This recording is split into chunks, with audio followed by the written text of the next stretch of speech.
जुट जाइए, क्या इशारा करना चाह रहे हैं? देखिए, परबत्ता विधानसभा में जितनी गड़बड़ियाँ हुई हैं उसका बहुत सारा साक्ष्य मिला है, डॉक्यूमेंट्री एविडेंस है। और हमने इलेक्शन पिटीशन फाइल किया है पटना हाई कोर्ट में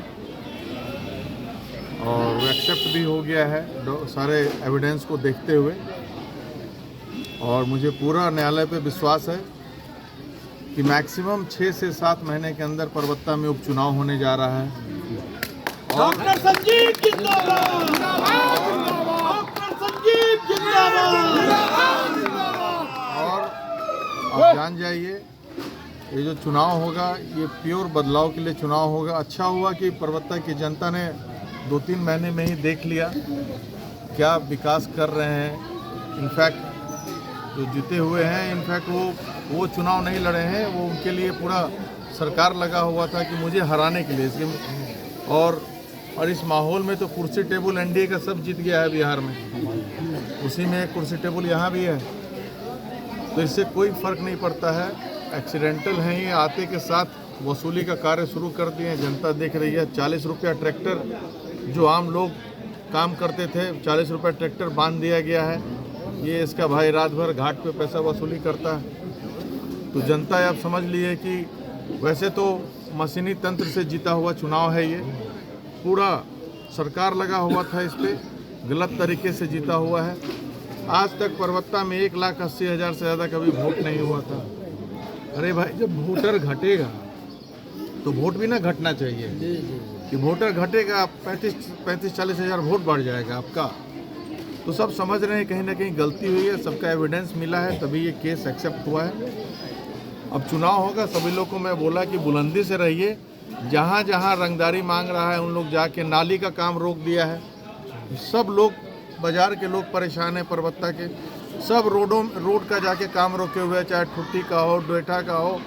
जितना हमारे फंड का 2 करोड़ का काम था स्टेडियम का नया गाँव में, वो हर जगह काम रोका हुआ कि भाई जाके योजना पदाधिकारी से खुलेआम जाकर के 12% मांगता है। वो बोले कि भाई डॉक्टर साहब तो कभी भी ना लिए हैं, ना हम लोग उनके फंड में कभी कोई पैसा लिए थे।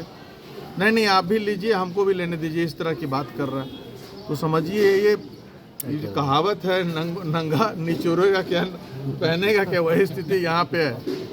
तो जनता खैर समझ रही है ये, और इस बार सब बुलंदी से होगा, अच्छे से चुनाव होगा, आप लोग निश्चिंत रहें।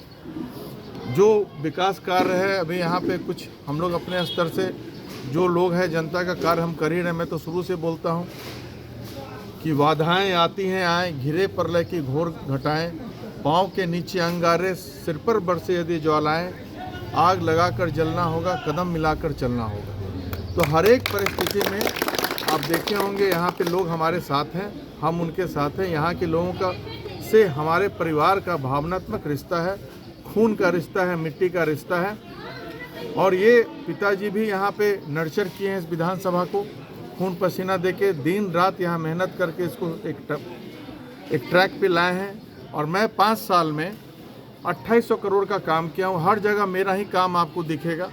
चुनाव के दौरान उन लोग गुमराह किए कुछ लोगों को बोल करके, और सबको जो कुछ गलती भी किए हैं उनको अब एहसास हो रहा है कि गलती हुई है। और वैसे भी मैं आज जो सबको बोला कि भाई आप लोग 6-6, 7-7 बार हम लोगों को जिताए हैं। अगर एक बार जो लोग वोट नहीं भी दिए हैं उनसे मुझे कोई गुरेज नहीं है, कोई शिकवा शिकायत नहीं है। आप फिर से आइए, जुड़िए, सबका स्वागत है। आपका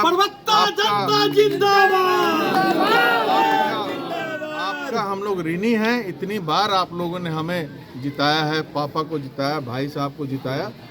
तो आप लोग एक बार वोट नहीं भी कुछ लोग नहीं दिए, उससे कोई फर्क नहीं पड़ता है। आप हमारे दिल के करीब हैं। कुछ लोग गुमराह हो गए हैं, अगर सुबह का गुमराह हुआ शाम में आ जाए तो मैं स्वागत करता हूं।